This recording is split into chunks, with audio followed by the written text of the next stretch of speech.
Joining us now is Dove Award winner and Jackson native, Babbie Mason. Good morning, Babbie. Good morning. How are you? I'm great, and it's great to see you again. Thanks for spending time with us today.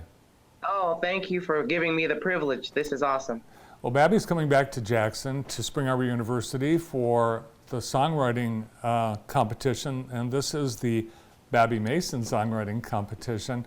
What a great opportunity you are giving these students to get an opportunity to share their talents with an award-winning songwriter. That's pretty neat. Well, thank you. Listen, this is the land of opportunity. Spring Arbor is just a breeding ground for nurturing gifts and talents, and particularly because, Spring Arbor is my alma mater, and it was a place where I was able to launch the beginning of my professional music career. Of course, I grew up there in Jackson. My dad, the late Reverend George W. Wade, was the founding pastor of Lilly Missionary Baptist Church, where I started playing the piano very early and played for almost 20 years at the church. So that was like the formative years of music ministry, but Spring Arbor was able to give me a launching pad into a professional music ministry. And so this is something, just a way for me to give back and a way for me to help nurture the next generation of songwriters. Yeah, in fact, you are an expert on music worship. In fact, you have a master's degree in African American worship. So what a great gift to be able to share with these students. And I think several of them are actually hopeful to get into the ministry, specifically music ministry. Yes, listen, I was able to hear all the songs that were in the preliminary round of the songwriting competition, which is going to happen next Friday. And I'll tell you, these are some beautiful songs. I've always just, as long as we've been doing this annual event, I've just been amazed at the quality of songwriters that participate in this event and the quality of songwriters that, come through the doors of Spring Arbor University and their influence. And it's going to be a wonderful event next Friday night at 6:30 at Spring Arbor in the Ralph Carey Forum, where we're going to hold the competition, and we'll be able to hear some beautiful songs. It's a wonderful platform. I also think it's an event that will encourage these songwriters to let them know, listen, you're doing the right thing. You've got the chops, you're in the right direction. And this is going to be a night where we'll hear their songs, but it'll also be very affirming to these songwriters, just letting them know that, listen, you're on the right track. Mm-hmm. It's going to be hard to be a songwriter because, with all the songs that have been written over all the decades, you think everything's been written, but there's still notes that can be put together that will be for the first time. Yeah, listen, that's the beauty of creativity, I believe, and it's not just my belief, but it's pretty factual that, potential, I'm not a scientist, but I do know that potential is latent power. It's energy waiting for us to put it into action. And that's why people keep creating, new and wonderful inventions. And songwriters can, out of 13 half steps in a major scale, we can create beautiful melodies. And out of our language, the English language, or choose the language that you want, we can write another song about love. I mean, think about the millions of songs that are about love, but yet there are millions more to be written, right? So it's a matter of just being able to use our God-given creativity. And that's one of the beautiful things about this event is that the participants get to use their creativity. They get to write a beautiful song and then put it on a platform for not just the community there at Spring Arbor, but those songs will end up online and end up blessing the whole world. And I know that factually firsthand because I get to do that on a daily basis. And it's very exciting to see a song come from a seed of a dream to something that can bless the whole world. Well, I think it's really cool that the students get to perform in front of you, and I know you'll be making decisions on their quality of performance, but you'll always be giving them encouragement. I was looking at the speech you gave at Point University for commencement last year. Oh, wow. And that's awesome. It was, I liked what you said, give God your best, give God your mess, and give God your yes. What do you mean by that? Well, first of all, when I say give God your yes, what I mean is tell God, give God your gifts, give God your talent, give God something to use. And sometimes we think, well, we don't have much to offer, that maybe we don't have the best talent. But listen, if God can use anything, he can use a little boy's lunch, he can use a seed of a dream, he can use David's stones that were in his pocket to slay a giant. If he can do that, then he can use whatever it is that's in your hand. So give God your yes. And then when I say give God your mess, what I mean by that is sometimes we think that our mistakes are working against us, but really our mistakes are working for us because we can learn from those mistakes.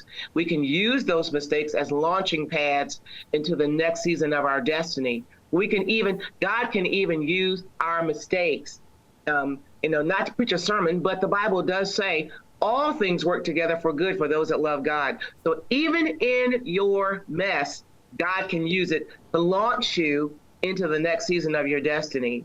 And then I told them at that commencement exercise to give God your best. And when we give God our best, he gives us his best. And, the Bible says even if the world is against you, God is for you. And so when we give God our best, he can use it. Three things always happen, I think, when we use our gifts and talents for God. We get blessed. I tell you, for the last 38 years, I've been in ministry, and I've enjoyed some of the most exciting events and exciting moments of my life.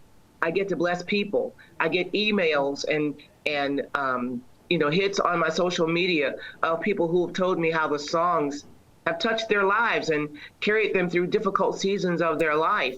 And then the third thing is we get to give God glory. It's like a threefold cord or like a braid. Those things always happen when we use our gifts for God. So that's been my experience. That's what I told those graduates at the commencement exercise at Point University. And that's what I'll tell these students, not only on Friday night when we do our event, but I have the opportunity also to do a couple of events on Friday morning. I get to do a performance lab, and I'll talk, that's at 8:50 next Friday morning.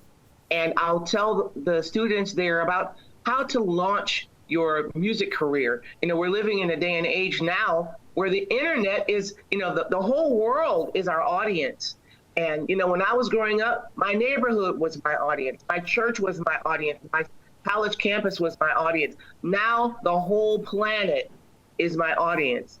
And I'll just encourage the students there at the performance lab in the White Auditorium at 8:50 next Friday morning about how to reach your world, how to hone your gifts, how to hone your talents so that you can use what's in your hand to the best of your ability. And then at 10:15, I'll be doing a composer's workshop in the Smith Music Center 132 at 10:15 next Friday.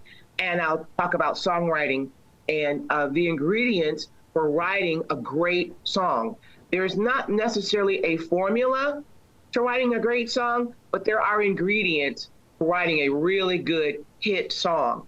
And you all are invited if you want to join me at 10:15 next Friday morning at the Smith Music Center 132 at 10:15 at Spring Arbor University. And then next Friday night at 6:30 in the Ralph Carey Forum will be our songwriting competition. So it's going to be a big day.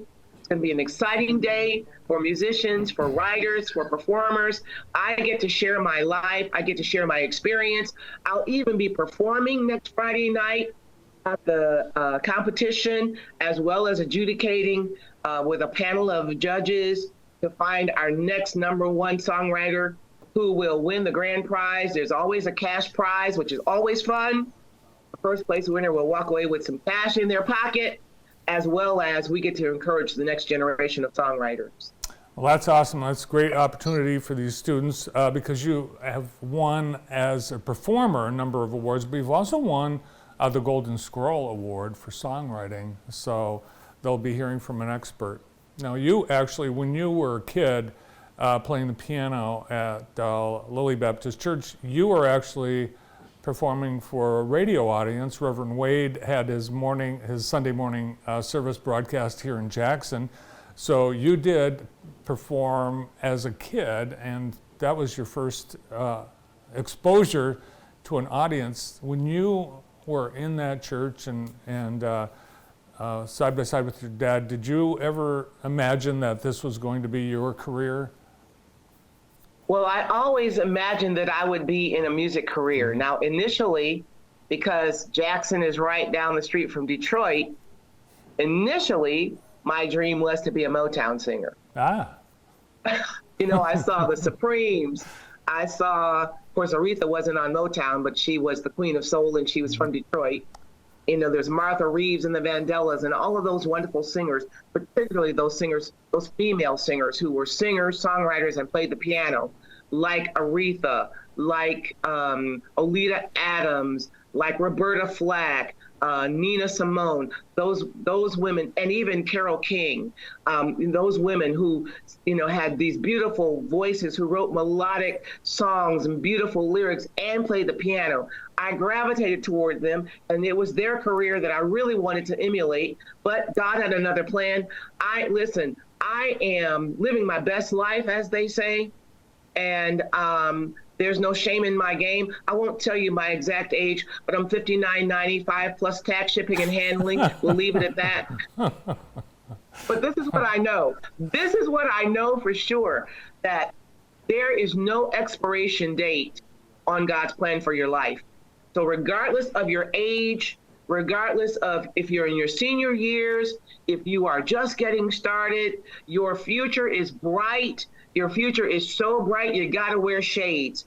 So I'm just saying, you know, tap into your gifts, tap into God's plan for your life. And that's, you know, so when I started singing in my daddy's church, I'll tell you, those years were such wonderful years. I was so blessed to be in a community of people who nurtured me and who affirmed my gifts and my talents.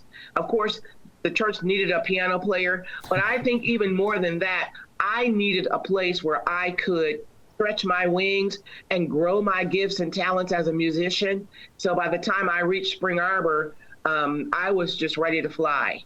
So I'm really grateful to that opportunity to grow up in a wonderful musical environment there at Lilly. Well, it's going to be great to have you back in Jackson and at Spring Arbor. It's Friday, February 10th for the day, and the public's welcome at 6:30 for the competition, the presentation, and music by Babbie Mason. It'll be right there in the Ralph Carey Forum, which is in the main building right there on campus. Come and join us. It's a free event. You'll enjoy some beautiful music, and you'll also get to hear me sing, which I always love to do. I always love encouraging my audiences. And, you know, I continue to record. I continue to write and speak and sing, and even continue my education. You just mentioned that I just finished my master's degree. I do have my plan to just go on and get my doctorate while I'm at it, while my feet are already in the water. And this is just an encouragement for people who are, you know, at this season of life that I'm in right now. Just keep using your gifts, keep walking, keep moving forward. Don't quit, don't stop, don't throw in the towel, don't think you don't have anything to contribute. You do. And we need to hear your story. We need to hear your gifts. We need to benefit from your gifts and your stories and your experiences. And that's the reason why I keep going. Well, thank you very much. Thanks for keeping going, and thanks for coming back home. Look forward to seeing you. Thanks for your time this morning. Thank you very much for having me. We'll look forward to seeing you. Babbie Mason on The Morning Show. We continue after this.